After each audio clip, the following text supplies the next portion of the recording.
Olá, bom dia, a paz do Senhor para vocês. Aqui é a Aline de novo, lendo um capítulo do livro de Lucas todos os dias até a véspera de Natal. Hoje é o dia do capítulo 3, onde nós temos a pregação de João Batista anunciando, né, a vinda do Messias, e temos o batismo de Jesus, mais a genealogia de Jesus, né, que nesse livro vai até Adão, né? Nos outros livros não vai até Adão, às vezes vai até Abraão, mas aqui vai até Adão.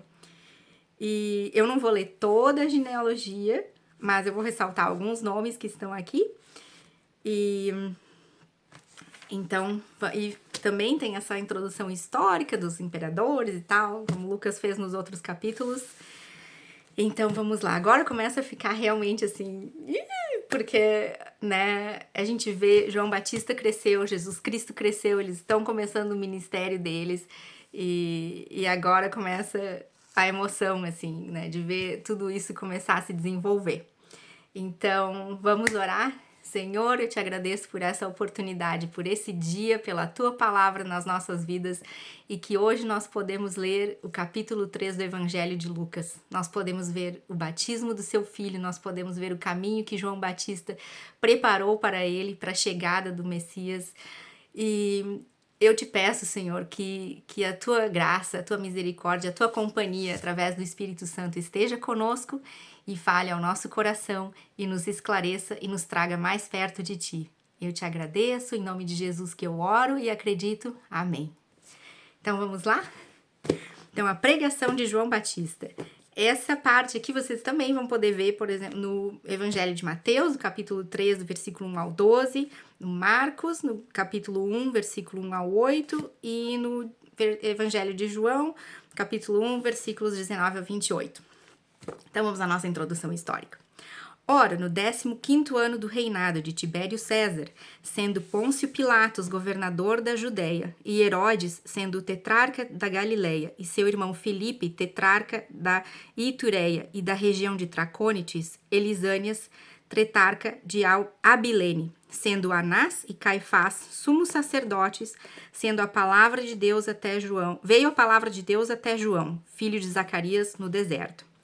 E ele percorreu toda a região ao redor do Jordão, pregando o batismo do arrependimento para a remissão dos pecados, conforme está escrito no livro das palavras do profeta Isaías, dizendo: A voz de um clamando no deserto, preparai o caminho do Senhor, faça seus caminhos retos. Todo vale se encherá, e todo monte e colina serão reduzidos. O que é torto será feito reto, e os caminhos acidentados serão aplanados, e toda a carne verá a salvação de Deus. Então ele dizia às multidões que vinham para ser batizadas por ele: Ó geração de víboras, quem vos advertiu para fugir da ira vindoura? Produzi, pois, frutos dignos de arrependimento, e não comeceis a dizer dentro de vós mesmos: Nós temos a Abraão por nosso pai. Porque eu vos digo que destas pedras Deus pode levantar filhos a Abraão. E também agora está posto o machado à raiz das árvores. Toda árvore, portanto, que não produz bom fruto, é cortada e lançada ao fogo. E o povo perguntava-lhe, dizendo: Então o que nós faremos? Ele respondendo disse-lhes: Aquele que tiver 2 túnicas, reparta com o que não tem. E aquele que tem alimentos, faça o mesmo. Então vieram também os publicanos para serem batizados e disseram-lhe: Mestre, o que nós faremos? E ele disse-lhes: Não cobreis além daquilo que vos foi designado. E também os soldados perguntaram-lhe, dizendo: E nós, o que faremos? E ele lhes disse: Não pratiqueis violência a nenhum homem, nem acuseis ninguém falsamente, e contentai-vos com o vosso salário. E enquanto o povo estava em expectativa, e todos os homens meditavam em seus corações sobre João, se ele era Cristo ou não, João respondeu, dizendo a todos: Em verdade, eu vos batizo com água, mas vem o que é mais poderoso do que eu, do qual não sou digno de desatar as correias de seus calçados. Ele vos batizará com o Espírito Santo e com fogo, cuja pá está em sua mão, e ele limpará cuidadosamente a sua eira, e recolherá o trigo ao seu celeiro, mas ele queimará a palha no fogo inextinguível. E muitas outras coisas em sua exortação ele pregava ao povo. Mas Herodes, o tetrarca, sendo repreendido por ele, por causa de Heródias, esposa de seu irmão Filipe, e por todas as maldades que Herodes havia feito, acrescentou a todas elas ainda esta, a de prender João na prisão. Então aqui, gente, vamos por partes. Eu vou começar essa aqui pelo final, tá? Quando Herodes ali, ele manda prender João Batista, porque João Batista, ele teve a audácia, né, a coragem. O casamento de Herodes com a sua cunhada, né, não era permitido na lei de Moisés, na lei de Deus, né, era adultério. Então, João, ele chamou a atenção de Herodes, né, ele foi lá, ele confrontou Herodes e por isso ele foi preso, né. Lucas, ele relata isso, né, terminando, assim, dando toda a sequência do que foi a pregação de João, como ele estava pregando no deserto, batizando as pessoas e tudo, e o que aconteceu no final.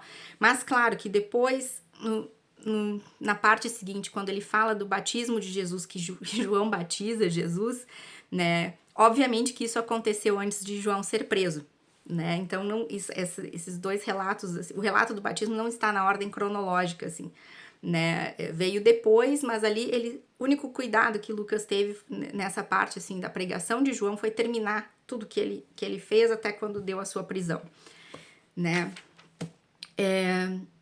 Então, a vinda de João Batista, o que João Batista ia fazer, né, já no capítulo 1 dizia que ele viria no poder e no espírito de Elias, né, esse era o profeta que estava sendo aguardado, né, alguns confundiam às vezes se Jesus era Elias ou se João era Jesus Cristo, né, não, eles esclareceram isso, assim, então Jesus mesmo, lá em Mateus, gente, eu acabei de procurar essa escritura, e eu não anotei, me perdoem, mas Jesus vai dizer, né, que ele é o Elias que estava sendo aguardado. Eu vou colocar nas notas, na descrição do vídeo, tá? Porque eu anotei isso em algum lugar e agora não tá aqui comigo. Mil perdões. E então, no livro de Isaías também foi anunciado sobre João, no livro de Malaquias também, no capítulo 3, versículo 1 e 2, né, de que ele viria para tornar os caminhos retos, para preparar o caminho para Jesus. Em Isaías, capítulo 40, versículo 3, né? Então, quando fala ali, assim, que os montes e as colinas serão reduzidos, os vales serão preenchidos, assim, Jesus veio para nivelar, para tornar tudo igual, né? Tudo será igualado, né? Nós também somos igualados, não existe mais, o povo, só assim, os israelitas serão salvos. Não, os israelitas, os gentios, aqueles que em Jesus crerem terão a vida eterna, né? Não perecerão. E aqui, assim, né, quando João chama as pessoas que estão procurando por ele para serem batizadas, ele as chama de víboras, né? Por que ele ficou bravo desse jeito? Por que ele está acusando essas pessoas, assim, criticando, né? Porque muitos não tinham a questão do arrependimento verdadeiro, né? Porque fala aqui, assim, pregando o batismo do arrependimento para a remissão dos pecados, lá do versículo 3, tá? Isso para salvação é muito importante, né? E qual é a diferença, assim, de um arrependimento? Por que nós vemos, às vezes, muitas pessoas comentando, eu não gosto de ir na igreja, não vou na igreja, tem muito hipócrita, tem pessoas lá que continuam vivendo do mesmo jeito, só dizem que são cristãos da boca para fora. Porque sim, infelizmente, há muitas conversões falsas, digamos assim. É a isso aqui que João está se referindo quando ele chama essas pessoas de víboras, porque elas vieram procurar o batismo somente para se livrar da punição do inferno, né? Elas não têm um real arrependimento, né? Uma mudança na sua consciência, na sua mentalidade, na sua vida, nas suas atitudes, naquilo que elas falam. Não há essa mudança, né? Isso acontece quando não há um arrependimento real. E às vezes a pessoa diz assim, mas fulano se desculpou, a fulana disse que não vai mais fazer isso, ou coisa assim, mas aí a pessoa acaba fazendo de novo, né? Às vezes, então muitas vezes, assim, infelizmente, as pessoas se arrependem, pedem desculpas, pedem perdão, dizem que não vão mais fazer de novo, mas aquele remorso ali é só porque pode acontecer por alguns motivos, porque foram descobertos, né? Ou porque perderam algum privilégio, né? Alguém pode ter perdido um emprego, pode ter perdido uma chance de uma promoção, pode ter perdido alguma regalia em um relacionamento, alguma coisa do tipo. Elas estão se sentindo mal pelo que perderam, né? Saul, ele se sentiu mal pela perda do trono, tanto que Deus não aceita a sua oferta, o seu pedido, né? E Davi, quando pecou com Bathsheba, eu não sei dizer o nome dela em português ainda, eu tenho que aprender, ele se arrepende, quando ele escreve o Salmo 51, ele se arrepende verdadeiramente contra o pecado que ele cometeu contra Deus, por ter ferido a Deus, os seus sentimentos. Deus é uma pessoa, né? E tanto que no Salmo 51 ele vai dizer, momentos, você pode tirar o meu trono, você pode tirar o meu reino, você pode me tirar qualquer coisa, as riquezas e tudo, mas não me tire a sua presença. Este é um arrependimento real, né? Então, essa é a pregação de João para a salvação, através do arrependimento real dos nossos pecados, né? E como isso, assim, e deem frutos. Mais adiante, ele vai... e uma coisa que é importante, né, no versículo 8, produzi, pois, frutos dignos de arrependimento, e não comeceis a dizer dentro de vós, nós temos a Abraão como nosso pai, né? Porque naquela época se cria também para os judeus, eles acreditavam que a sua herança de salvação podia vir através da sua genealogia, né? Então, o meu patriarca lá, Abraão, coisa acreditava em Deus, ele era fiel a Deus. Então, eu estou salvo, né? Por isso que também quando ali Zacarias e Elizabeth, que eles não tinham filhos, né? E Deus agraciou eles com a vinda de João numa idade já avançada, e Elizabeth diz que Deus tirou a vergonha dela perante os homens, porque se acreditava nisso também, assim, da passagem da salvação, né? A questão também de ajudar financeiramente, da segurança financeira futura para os pais, e tudo vinha nos filhos, né? Então, de passar através de geração por geração. Mas aqui João já chama atenção para isso, né? Não será mais a minha família, se vão para a igreja, se não vão para a igreja, o que eles acreditavam antes, se me batizaram quando eu era nenenzinha, isso não me ajuda, né? O que me ajuda, o que me salva é a graça de Deus, é ter chamado por Jesus Cristo, ter acreditado nele, né? Na reforma que ele fez na minha vida, que ele faz na minha pessoa todos os dias, né? De estar no trânsito, não sair buzinando assim na traseira das pessoas, assim, o que era uma coisa comum, me irritava demais, né? Falar um monte de palavrão. Eu era muito desbocada, gente, demais, assim, demais. E hoje é uma coisa que me incomoda profundamente, tanto falar quanto ouvir. Né? Então, há frutos, apresentem frutos do arrependimento, né? Que se transforma em ação. A fé sem ação, ela é morta, tá? Então, era isso aqui que João estava chamando a atenção e chamando as pessoas de víboras, assim, o seu arrependimento que seja verdadeiro, que seja real e traga esses frutos, traga realmente uma mudança de vida, de mentalidade, como você trata as pessoas, a si mesmo também, né? Então, quando o povo lhe perguntava, né, então o que nós faremos? Né? Ele disse, então, a questão da generosidade, da caridade, né? Compartilhe a sua túnica se você tem mais de uma, compartilhe o seu alimento se você tem alimentos que pode dar a alguém que precisa, né? A generosidade, o amor ao próximo, né? Quando os publicanos lhe perguntavam também o que nós faremos, ele dizia, não cobreis além daquilo que vos foi designado, porque quem coletava os impostos na época poderia cobrar, definir um valor também para cobrar as despesas, e tanto que, assim, os coletores de impostos na época, eles eram odiados, assim, pela sua ganância e por sugar o povo demais, assim, além do que eles precisavam, né, porque eles tinham essa permissão para fazer isso, né. Os soldados, assim, não ter abuso de poder, não maltratar as pessoas, não levantar falso testemunho, não mentir, né? A ganância, não ter ganância, estar contente, estar grato por aquilo que você tem, né? Então, essas coisas ele foi chamando a atenção das pessoas que vinham procurá-lo para serem batizadas, né? E quando perguntavam, né, se ele era Jesus Cristo, né, ele disse: eu não tenho nem assim, não tô à altura dele nem para desamarrar a sandália dele, né? E ele vai batizar. O símbolo do batismo com a água é a limpeza dos pecados, né? Tanto o batismo de imersão, assim como eu falei no vídeo ontem, né? O meu batismo de imersão foi em outubro de 2022, né? Aquele eu conto como meu batismo real, assim, por essa simbologia, assim, de lavar, de limpar, de como uma sepultura da água, que no momento que a gente é mergulhado, assim, e volta, né? Nos perguntam, assim, você deixou o mundo para seguir a Jesus? Você entende, se você consegue dar uma resposta, assim, consciente, porque você é um adulto já, né? Não um bebezinho. Você sabe do que você se arrepende, você reconhece a Jesus, né?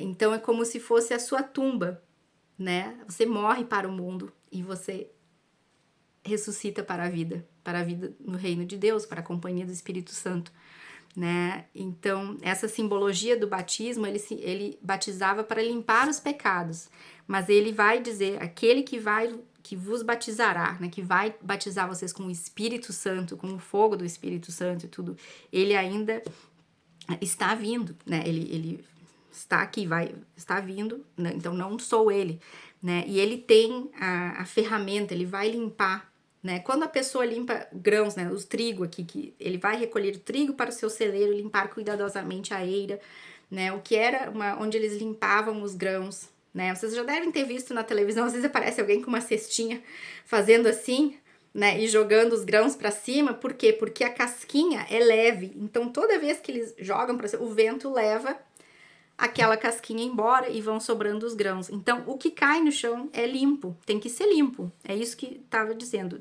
Jesus vai limpar aquilo ali, né? Aqueles que são a casquinha somente do grão vão ser limpos. Se você não dá fruto, né? Qual é a função, um cristão que mantém a sua fé só para ele mesmo, para ela mesma, né? Você não dá frutos. Quantas pessoas vão ouvir o evangelho através de você, né? E é difícil, não tô dizendo que é fácil nesse mundo, não é fácil, absolutamente não é fácil, porque tem a questão da rejeição. A gente vai perder amizades? Vai, vai. Tem a questão do medo. Tem pessoas que vivem em locais onde não é seguro você revelar a sua fé, né? Você corre perigo de vida, perigo de prisão, né? De ser martirizado, torturado. Então, existem muitas razões para as quais as pessoas têm receio em evangelizar, em falar sobre a sua fé, né? Mas é um chamado necessário para nós, assim, que não é uma opção, né? É um comando. E então, assim, por isso, dê frutos, assim, o que for, que tá só essa casquinha, assim, que é um vazio, aquela pessoa, ela é vazia, ela não traz nenhum fruto, coisa assim, vão ser afastados, vão ser eliminados, né? Aqui ele fala primeiro, pegar, jogados no fogo inextinguível, né? Uma das primeiras referências, assim, ao fogo do inferno, né? Então, acho que é isso dessa primeira parte aqui. Vamos ao batismo de Jesus, né? Também pode ser visto lá em Mateus, capítulo 3, do versículo 13 ao 17, Marcos, do capítulo 1, do versículo 9 ao 11. Ora, quando todo o povo fora batizado, aconteceu que Jesus também foi batizado, e orando, o céu foi aberto, e o Espírito Santo desceu como uma pomba em forma corpórea sobre ele. E uma voz veio do céu dizendo: Tu és o meu filho amado, em ti eu me comprazo. Eu acho lindo, assim, porque nessa passagenzinha, assim, é tão curtinha, assim, mas nos outros evangelhos também, que nós vemos a Trindade, né? Nós podemos ver a Trindade, nós vemos Jesus, Deus humano, homem, aqui conosco, o Espírito Santo que desce sobre ele no formato de pomba e a voz de Deus vinda do céu, que em algumas poucas passagens aparece isso, né? No batismo, na transfiguração de Jesus, tem mais uma parte que eu não me lembro, né? Deus Pai dizendo: Tu és o meu filho amado e em ti eu me comprazo, eu me alegro. Né? Tem outras passagens, em Isaías também vai aparecer isso, Isaías? Perdão, não lembro agora se foi em Isaías, mas acho que sim. Ai, gente, desculpa, tô meu nariz meio entupido. Então, isso da trindade, né, de Deus como 3 pessoas. E, assim, por que Jesus foi batizado? Mas então Jesus foi batizado porque ele tinha pecado? Se João estava batizando para as pessoas, para lavar os pecados das pessoas? Não, Jesus não foi batizado porque ele tivesse pecado. Ele não tinha pecado. Jesus foi batizado para que se identificasse, que fosse visto nele, né? Quem Deus enviou, que fosse visto, se conectasse as histórias, assim, sobre quem João pregava, do Messias, né? As profecias anteriores sobre o Messias, né? E ele começar o ministério dele, os ensinamentos dele. Então, por isso que Jesus foi batizado, para que houvesse esse testemunho, né? E essa identificação com aquilo que estava sendo dito sobre ele, ao Messias que viria, e as pessoas pudessem reconhecê-lo, né? E a trindade, né? A questão da trindade, assim, das 3 pessoas de Deus. Deus, ele vive em 3 pessoas diferentes, não tem um que é mais importante do que o outro, assim. E por que nós dizemos, assim, quando o Espírito Santo habita em nós, né? Ele é uma pessoa também. Tem versos que dizem, não entristeça o Espírito Santo, né? Coisas que podem ferir o Espírito Santo, que podem silenciá-lo na sua vida, que vai endurecendo seu coração, endurecendo seu coração, endurecendo seu coração, que você não mais reconhece a vontade de Deus na sua vida, a orientação dele para você. Você não tem mais vontade de orar, você não tem vontade de ler, você não escuta mais, né? E são coisas assim, por exemplo, o que eu assisto, o que eu ouço, são essas coisas, assim, que podem ferir o Espírito Santo. Então, de eu estar num lugar, por exemplo, assim, que aquilo ali, eu sei que fere, que machuca, que pode me dar um incômodo, assim, grande, né? E eu sei, eu não devia estar aqui. Coisas, assim, que não tinha antes, não me incomodaria, assim, de estar num lugar, de repente as pessoas estão falando muito palavrão, ou estão bebendo demais, fumando, ou coisa de... Hoje, já, eu não quero estar num lugar desses, né? E não é porque eu sou melhor que os outros, porque não sei... Não, eu não consigo mais, eu não quero estar ali, né? Então, isso, o Espírito Santo também é uma pessoa. Jesus é Deus como homem aqui conosco, Emmanuel, Deus conosco, né? E Deus Pai, o Criador de tudo, né? E que fez o seu plano de salvação contando já com Jesus, né? E a vinda do Espírito Santo para nós. Aqui, agora, tem a genealogia de Jesus. Essa é a última parte. Diferente dos outros livros, a genealogia de Lucas, ele vai até Adão, né? Eu não vou ler toda ela, né? Porque ela é bem comprida e tem vários nomes. Assim, tem muito nome, gente. Tem muito nome. Então, eu não vou ler toda ela. Vocês podem ler depois, quem quiser. Mas eu quero ressaltar aqui alguns nomes, assim. Nós vemos, assim, nomes de alguns dos profetas, né? Como Naum, Amós. Tem também lá no meio, pelo versículo 31, a gente vai ver a menção de Davi, né? Versículo 31 começa com que era filho de Matatá, que era filho de Natã, que era filho de Davi, né? O que foi dito lá nos capítulos 1 e 2, assim, da casa de Davi virá o Messias, né? Que era filho de Jessé, que era filho de Obed, que era filho de Boas, né? No versículo 32, Boas, né?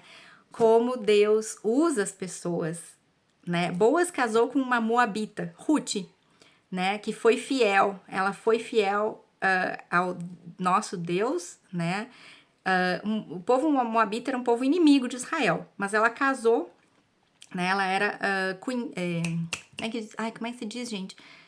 Nora da Noemi, né? Lá no livro de Ruth, no capítulo 1, vocês vão ver que a Noemi ficou viúva, os filhos dela também morreram, então as suas noras ficaram viúvas, e ela vai dizer para elas, eu vou voltar pro meu povo, vocês são muito jovens, vocês ainda podem ter filhos, voltem para suas famílias, né? O que vocês vão fazer aqui comigo? Mas Ruth, no versículo 15, vai dizer que não, eu vou com você. A fidelidade dela, ela vai ser fiel não só leal, não só a Naomi, mas também a Deus, né? Então ela diz, onde você for eu vou, a sua terra será a minha terra, o seu povo será o meu povo, o seu Deus será o meu Deus. Onde você morrer, eu vou morrer, eu vou ficar com você, né? Até a Naomi depois desistiu de tentar convencer ela para ir a outro lugar. Elas voltam para a terra da Naomi e é onde ela conhece Boaz. Então, Davi, Boaz, ia sendo mencionado na genealogia de Jesus, né? E ela era uma mulher de um povo inimigo. Deus pode usar a todas as pessoas. Por isso que nós não devemos julgar. Aquele cara ali nunca vai se converter. Nossa, é um bebum, é um cachaceiro. Coisa. Não podemos fazer isso. A gente não sabe. A gente não sabe. Né? E depois de Boaz ali mais adiante, vai indo, Isaac, até chegar a filho de Jacó, que era 34, versículo 34, que era filho de Jacó, que era filho de Isaac, que era filho de Abraão, e assim vai indo mais adiante, e lá no versículo 38, que é o último, que era filho de Enos, que era filho de Sete, que era filho de Adão, que era filho de Deus, né? E ler genealogias, às vezes, assim, pode ser aborrecido, tá? Porque é muito nome. Mas quando a gente começa a entender mais, assim, e lembrar de outras passagens ou coisa assim, por que ia a genealogia até Adão, né? Que os outros evangelhos não vão até os patriarcas, assim, né? Mas essa passagem é muito legal porque lá em Romanos, né? Romanos, no capítulo 5, versículo 12 ao 17, né? Quando Paulo está falando, vai falar que através de um homem entrou o pecado no mundo e através do pecado a morte, né? Então ele fala ali, e no último versículo, né, que por um homem o pecado e a morte reinaram, mas também por um homem a graça e a justiça de Deus reinam, e esse é Jesus Cristo. Então por isso que Jesus Cristo é chamado de o último Adão, às vezes, né? Ele era João até em Mateus, quando passa Jesus, assim, que ele tá vendo Jesus vindo com os dois futuros discípulos, assim, ele diz assim, veja o Cordeiro de Deus que tira o pecado do mundo, né? Antigamente o pecado era limpo, era através de sacrifícios, né, no templo, mas como Adão foi criado perfeito, Eva foi criada perfeita, e no momento que eles desobedeceram, que entrou o pecado, quem poderia redimir um homem que era perfeito? Uma oferta perfeita, né? Então, por isso Jesus morreu na cruz por nós, né? Não tinha outro. Aqueles sacrifícios, o sistema de sacrifícios, assim, no Antigo Testamento, era só um paliativo, tá? Um paliativo para que as pessoas pudessem continuar reconectadas com Deus, fazerem esse exercício, assim, de se arrepender, de entender o que é pecado, de entender, puxa, a gratidão por Deus, pela vida, pelas coisas, por que obedecer, né? Isso então foi um exercício inicial. O sistema sacrificial do Antigo Testamento era um exercício, era uma prática, tá? Eles eram os estagiários, entenderam? Assim, era como se eles fossem os estagiários, assim. E hoje nós fomos abençoados depois da morte de Jesus, né? Depois da escritura, da compilação e tudo da Bíblia, nós somos agraciados, assim, de sermos, comparar assim, nessa nomenclatura que eu usei, nós não somos mais os estagiários, a gente pode ser comparado a funcionário, assim, poder ter acesso a esse conhecimento, acesso à inspiração do Espírito Santo. Muitas pessoas dizem, nossa, quando eu chegar no céu eu quero encontrar Davi, eu quero encontrar Daniel, eu quero encontrar Jesus, eu quero encontrar os patriarcas e tudo.